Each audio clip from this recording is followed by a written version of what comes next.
Hello, Clearbrow, North Dallas. Tesla Model 3 in for a full front and some ceramic window tint in the back. But this is how we start. This is our starting of the paint decontamination. So for those out there that wonder if there is a paint decon process, this is the first step. And here we are with an iron remover. The paint has a lot of topicals on it before it gets to us. A lot of rail dust, a lot of debris from the air, such as maybe diesel fuel from the trucks and other contaminants. But we have to get all this out before we do anything to put a Clearbrow, ceramic coating, anything on the car.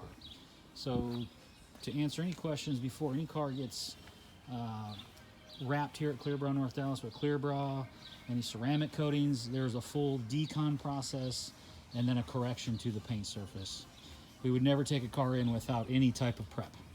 So there you go, Clearbrow, North Dallas. Thanks for watching.